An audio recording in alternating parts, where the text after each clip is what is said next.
Bonjour et bienvenue à notre émission Lire des livres, l'émission qui vous permet de découvrir un auteur et son livre. Un livre qui vous veut du bien.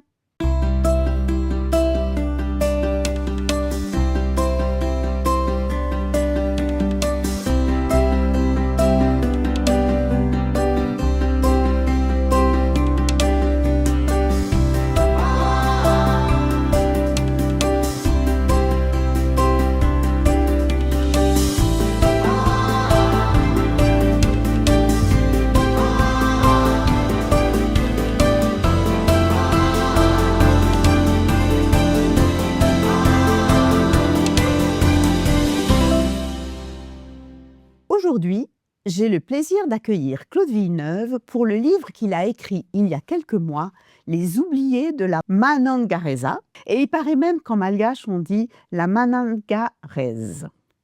C'est sûrement pas très juste au niveau de l'accent, mais voilà. Les oubliés de la Manangarese, nouveau livre que Claude Villeneuve a écrit. Bonjour Claude. Bonjour Yolande. Ça me fait très plaisir que vous soyez là dans le studio d'Espoir Média. Alors, est-ce que vous seriez d'accord de vous présenter en quelques mots, dire qui vous êtes, ce que vous faites? Bon, bien, je suis fils de missionnaire. Comme on va le voir pendant toute l'émission. Je suis né à Madagascar pendant le séjour de mes parents. Et ensuite, j'y ai grandi jusqu'à l'âge de 20 ans. Et puis ensuite, j'ai quitté le nid familial et j'ai fait ma propre vie. J'ai été moi-même missionnaire en Afrique du Nord, à Alger. Ensuite, on est allé à Madagascar de nouveau, mais en tant que missionnaire dans une école.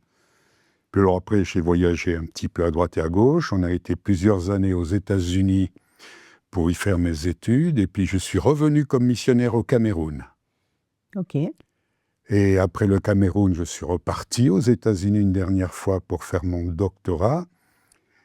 Et j'ai été appelé comme directeur général du campus adventiste du Salève. Voilà, en 3 mots, mon parcours. Et puis maintenant?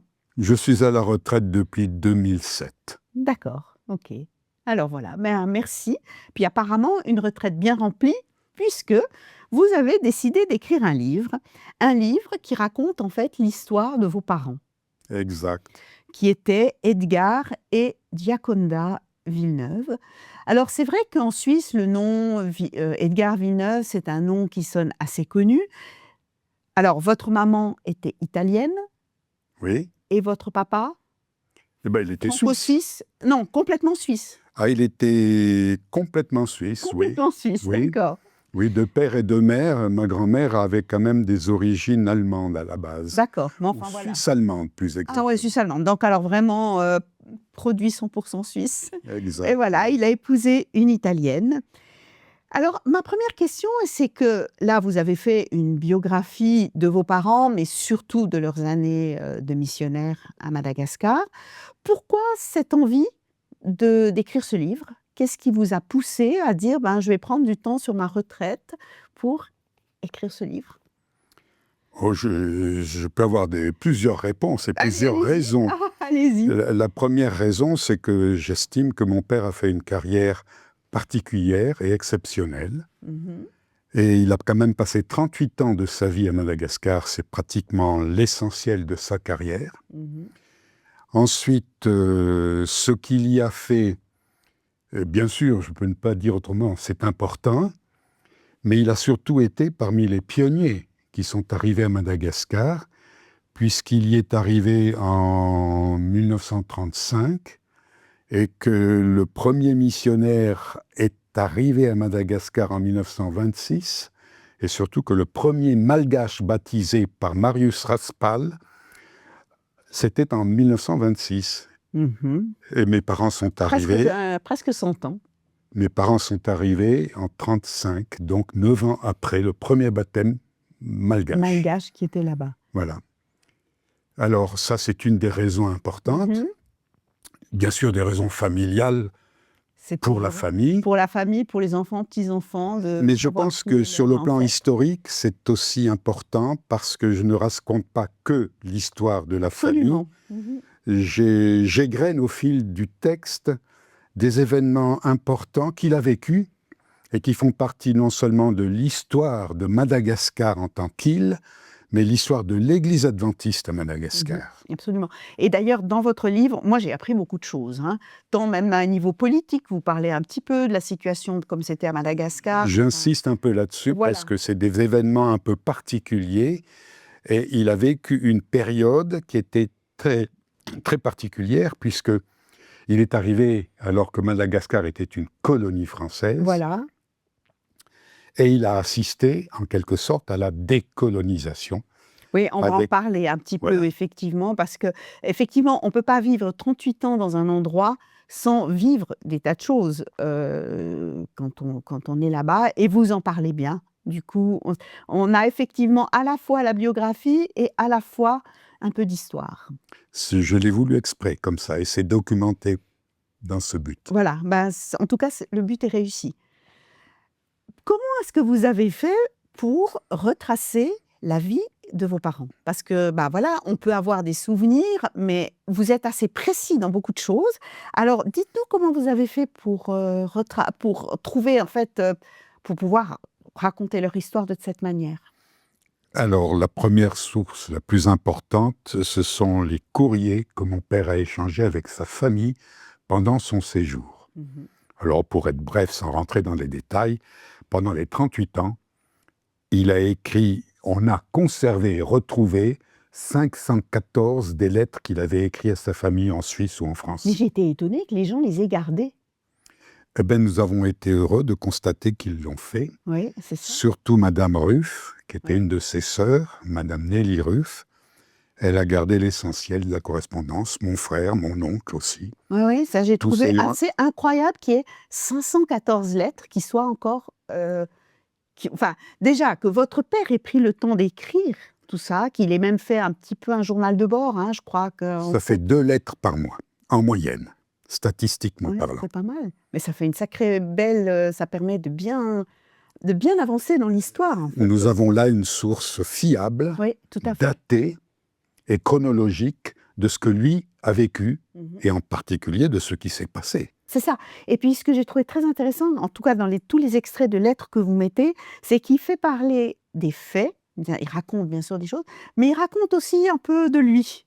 Un petit peu, pas trop, parce qu'à l'époque, on parlait pas trop de ses émotions, de ses sentiments, mais quand même.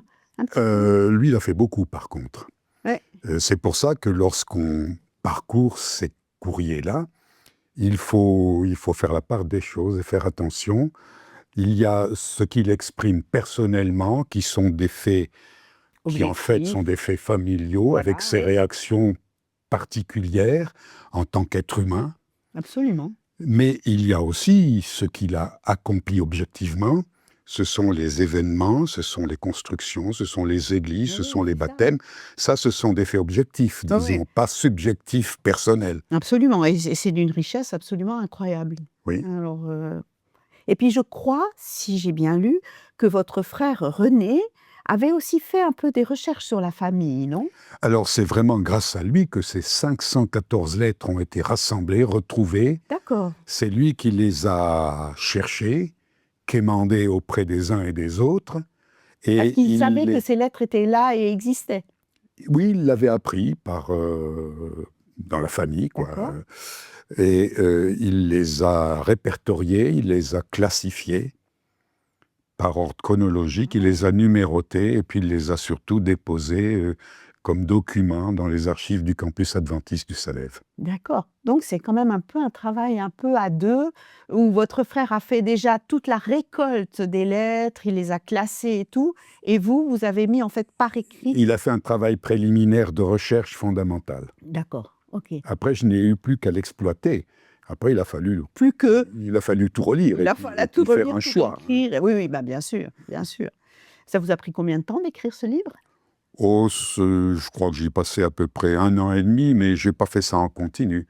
Il y a eu des périodes d'interruption, j'ai repris, je réfléchissais. Oui, j'ai quand même mis 1 an et demi avant d'arriver au texte final. D'accord. Voilà. Vous les avez soumis à votre frère et votre sœur avant de le publier? Non, absolument pas. D'accord.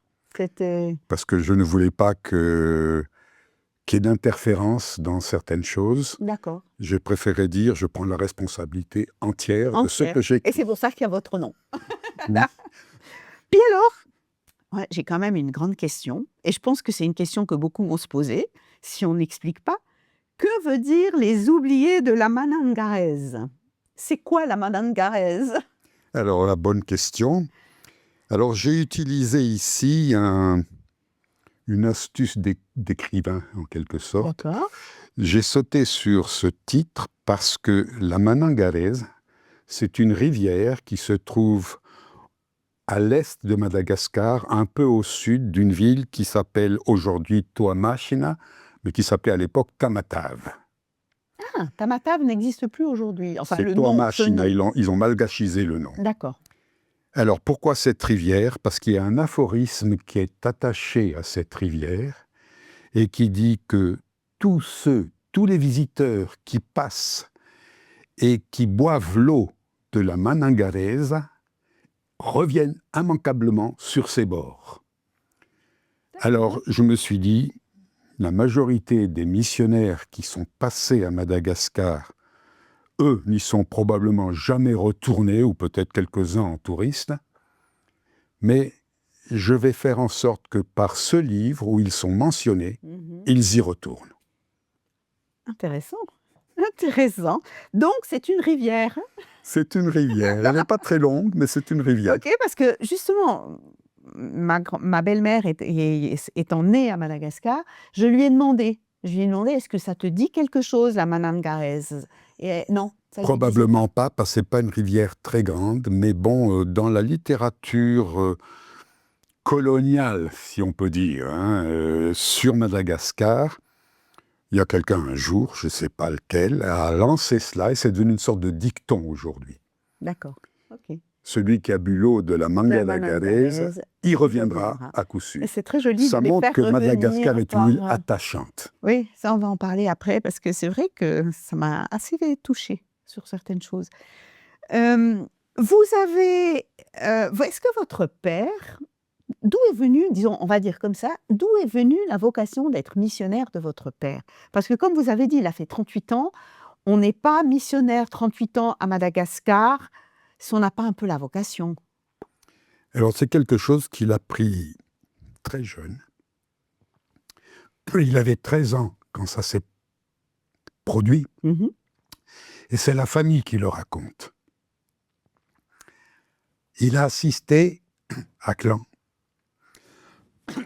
excusez-moi, à une conférence donnée par un missionnaire qui avait travaillé chez les Incas, en Amérique du Sud, de Stahl, c'était le nom du missionnaire. Et au retour de cette conférence, il a déclaré à sa famille, maintenant, je sais ce que je vais faire plus tard, je vais être missionnaire. Eh bien, il l'a fait. D'accord. Il y a eu quelque chose dans cette conférence qui l'a touché, qui l'a marqué, et puis il a quelque part envie de vivre autre chose que la Suisse? Alors, je ne peux pas dire dans le détail ce qui s'est passé en lui à ce moment-là, mais cette volonté de partir, il l'a exprimée très tôt. Il avait 13 ans quand il a dit cela.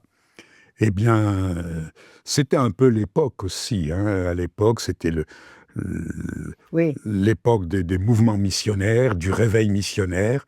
Et il n'y avait pas que les adventistes qui partaient en mission, les prêtres catholiques, les pasteurs protestants. C'était une époque d'expansion du christianisme un peu qui a accompagné la colonisation, mais peut-être bien avant la colonisation d'ailleurs. Et il a suivi ce mouvement parce que c'était aussi ce que l'Église adventiste avait comme objectif, d'évangéliser un peu le monde entier, puis d'aller en mission chez les païens, comme on disait avant. Et voilà, donc il a suivi le mouvement et il a fait ses études à Collonges. Voilà. Et d'ailleurs, vous le dites bien, c'était vraiment une autre époque. Je crois qu'il ne faut pas essayer de se dire, d'imaginer ce qui s'est passé si on le replantait aujourd'hui en 2025. Ça, c'est pas possible. Mais là, on est quand même en 1935. Il est à Collonges. Il va faire connaissance de la personne qui va devenir votre maman. Exact. Une Italienne qui a 18 ans. Lui, il en a 23. Aujourd'hui, on dirait, c'est des gamins. Et puis, ils reçoivent l'appel, enfin, votre papa reçoit l'appel de partir à Madagascar. Oui.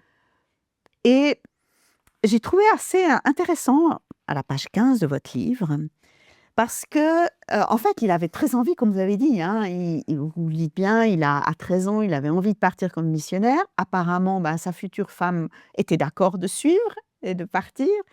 Mais il y a quand même quelque chose qui m'a touchée. C'est notre départ, c'est donc un extrait d'une lettre de votre papa. Notre départ est inexorable. Nous partons. Nous sommes en route vers Madagascar. Nous aurions bien aimé sentir encore maintenant la liberté de se cabrer devant la réalité, de se refuser à ce départ brutal malgré sa longue préparation. Mais il n'y a pas à y revenir, car d'ordinaire, on ne rentre pas à pied. Et nous, pauvres nous, tandis que le bateau s'éloignait lentement du quai, ajoutions nos mouchoirs désespérément en face de cette vieille Europe, reculant rapidement vers le nord. Après, ils disent qu'ils vont passer par Jaffa, Port Saïd. Nous y serons dans 4 jours, mais nous sentons avec peine que chaque tour d'hélice faisant vibrer la coque nous éloigne un peu plus de vous. Nous nous trouvons bien seuls.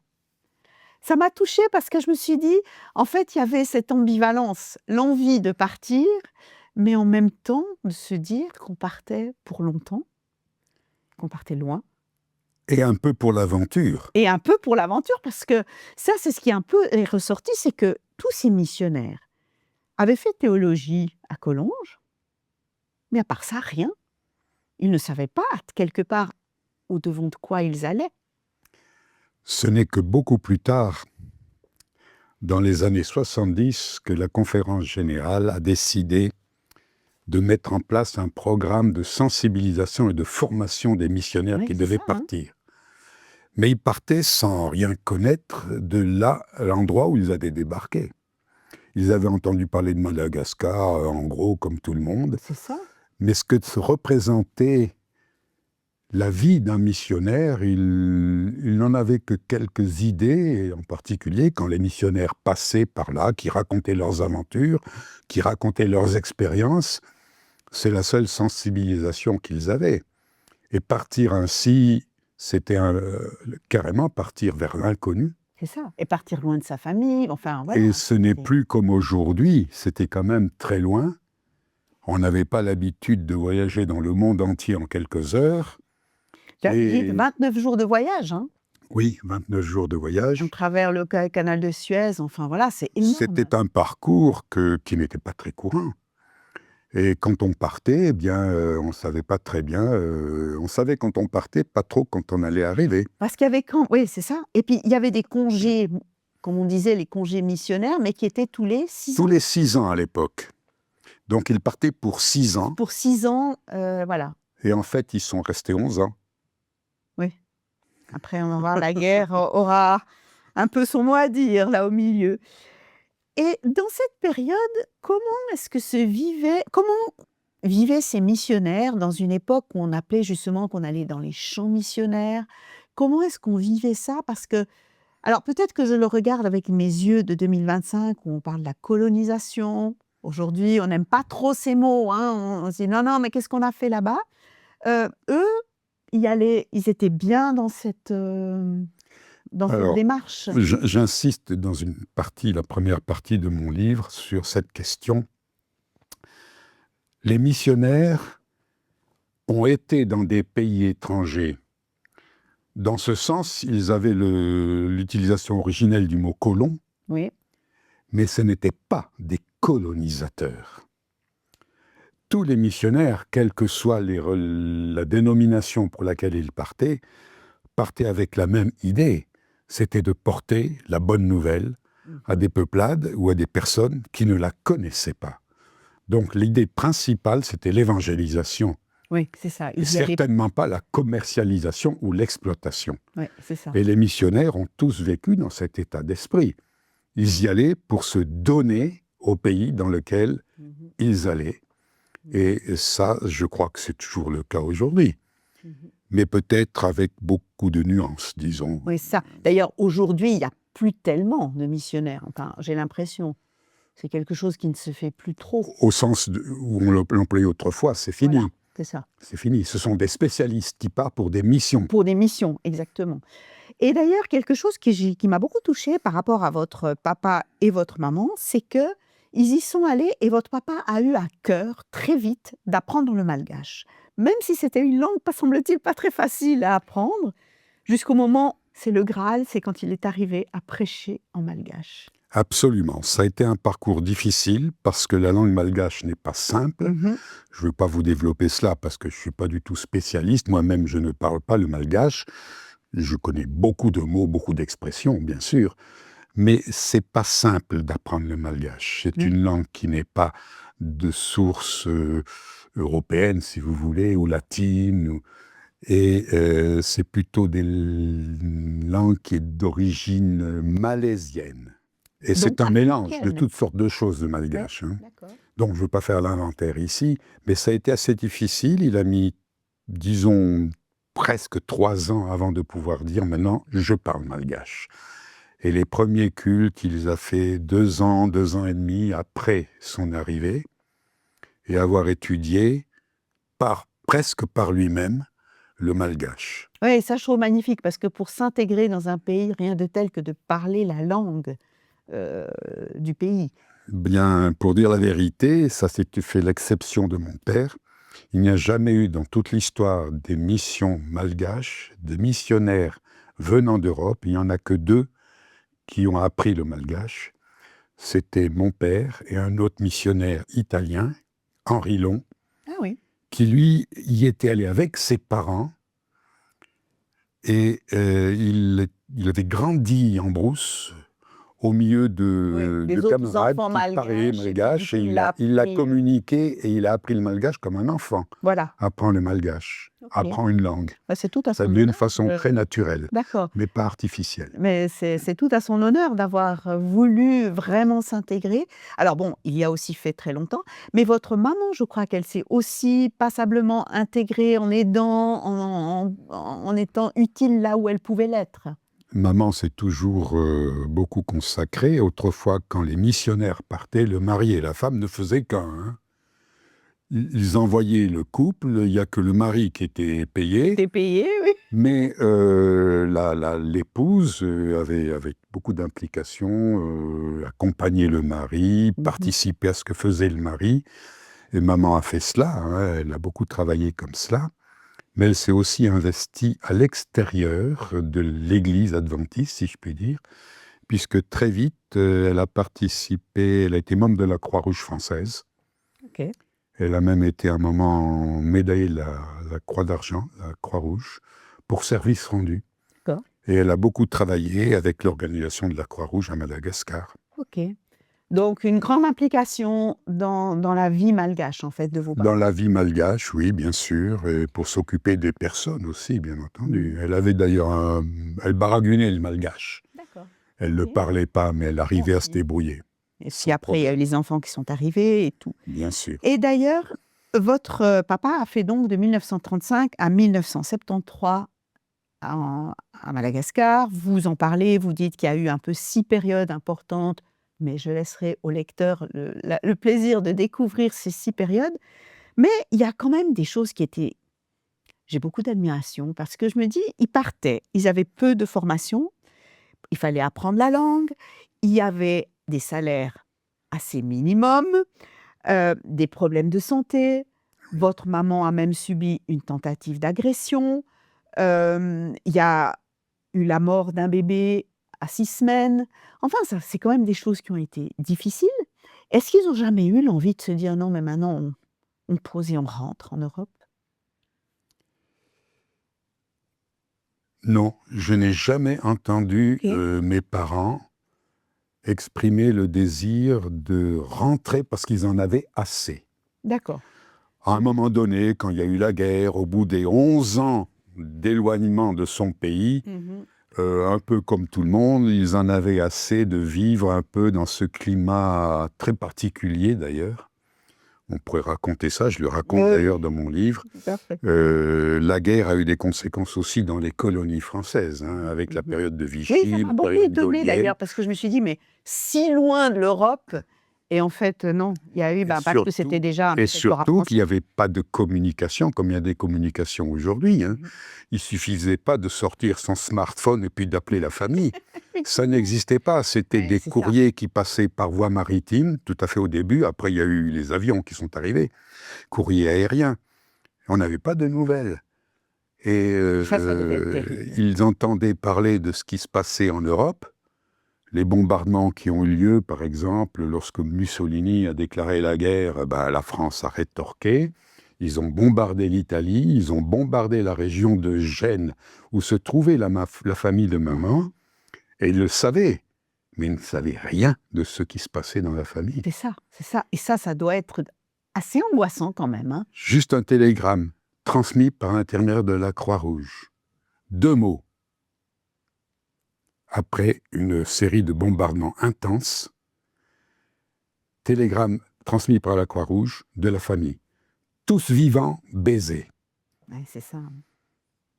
Mais je pense que ça avait une valeur incroyable, hein, des télégrammes pareils. Ça Parce en dit que... beaucoup Oui, oui, sur c'est ça. les problèmes et les communications qui n'étaient pas très développées. Et pendant la guerre, encore moins, Encore moins, c'est ça, exactement. bien entendu. Oui, d'ailleurs, justement, on ressent très fort cette idée de service qu'ils avaient, cette idée en fait, il y fallait avoir en fait, confiance en soi et confiance en Dieu. Quelque part, c'était ça. C'était ça qui les motivait, qui les guidait. Oui, tout à fait. Et puis qu'ils avaient un peu à cœur d'agrandir l'Église avec des nouveaux convertis. Mon père était obsédé par ça, toute sa vie. Ah, obsédés par ça. Oui, on Ok. n'entendait que ça à la maison. Il fallait des nouveaux convertis, il fallait que les gens... Il racontait ce qu'il faisait, les églises qui se construisaient, les écoles qui s'ouvraient, les ouvriers malgaches qu'il rencontrait, parce que l'œuvre de l'église adventiste s'est développée aussi grâce aux malgaches qui étaient sur place. Hein. Mhm. Mais il n'y avait pas des masses, il fallait les former. Bien sûr.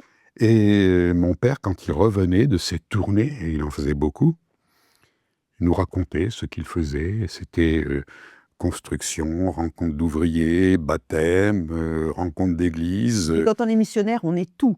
On est constructeur, on est pasteur, on est... Ah oui, il était bien obligé. Ah oui, c'est ça.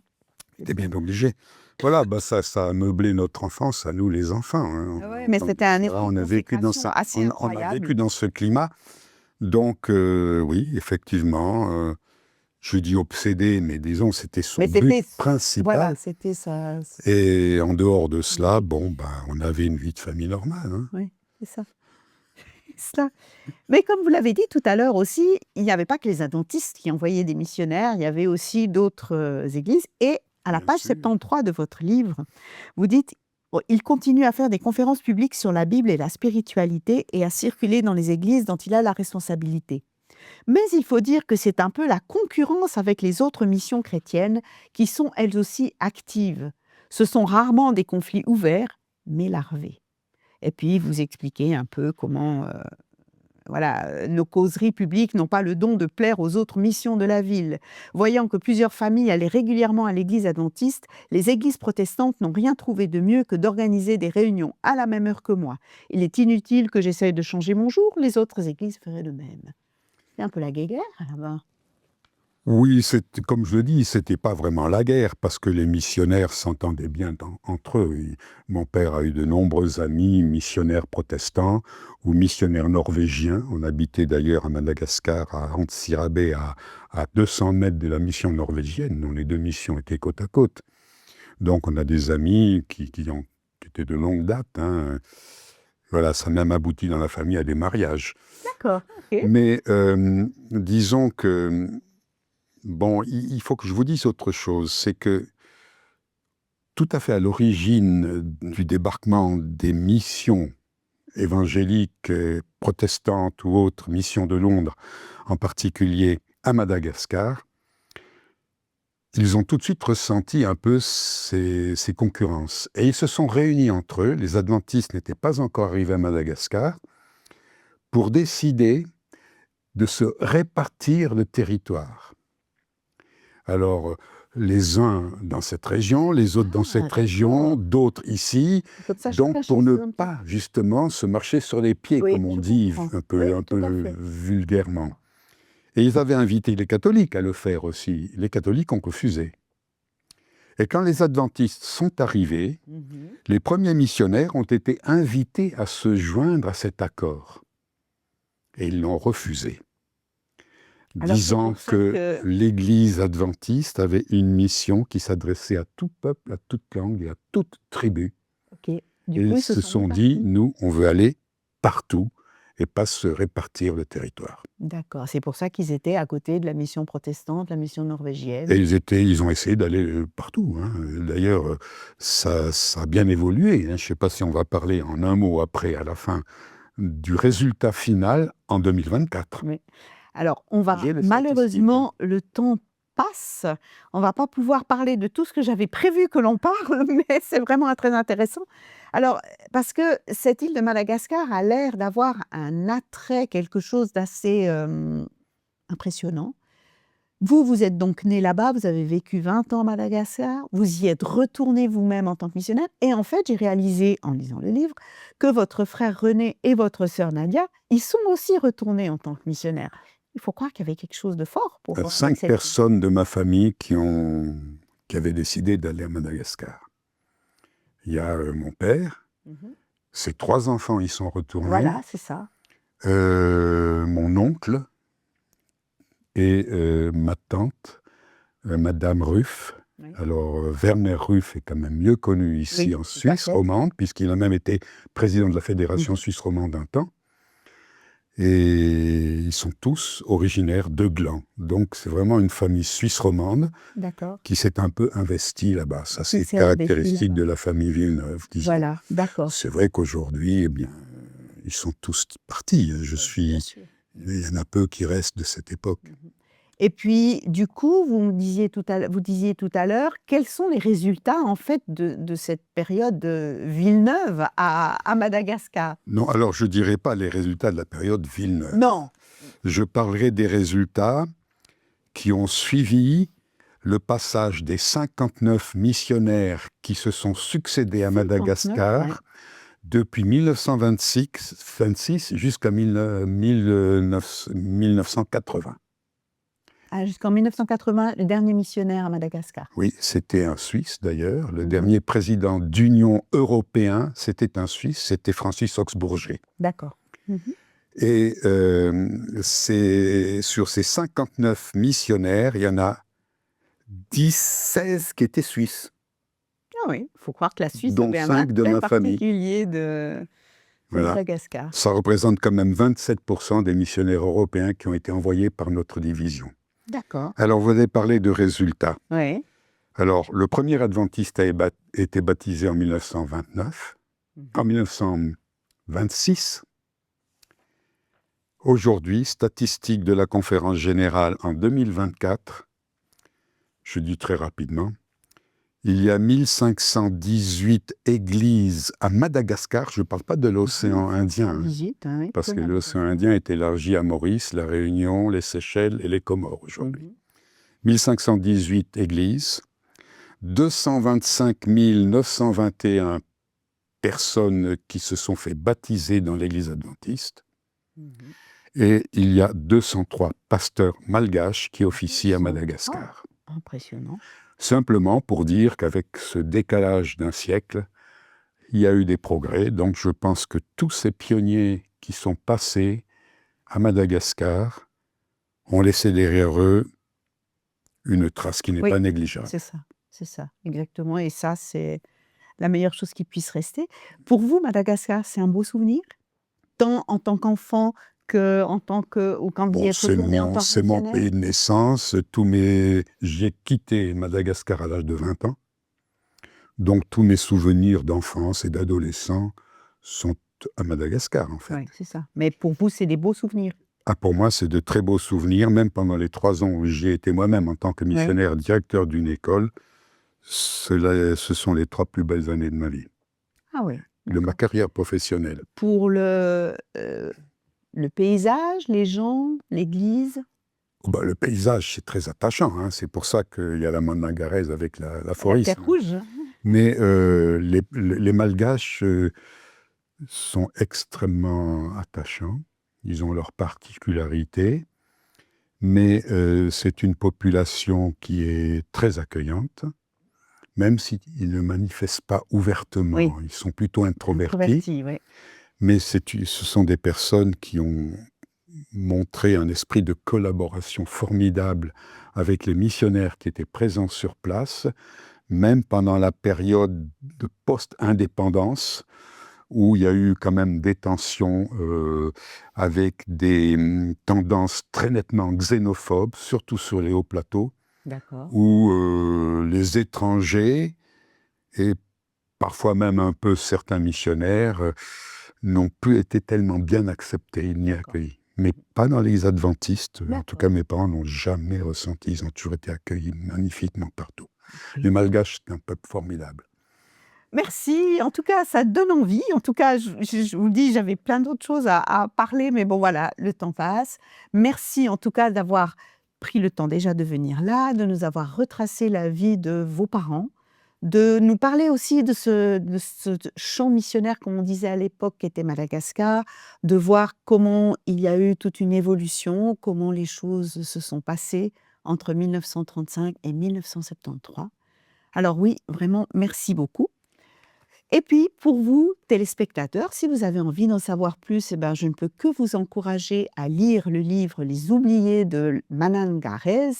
Ce livre est paru aux éditions Books on Demand. Il est disponible, entre autres, à la librairie Vie et Santé à Renan, ici en Suisse. Vous avez le site web qui s'affiche au bas de l'écran et vous pouvez aussi le trouver dans, je pense, les bonnes librairies.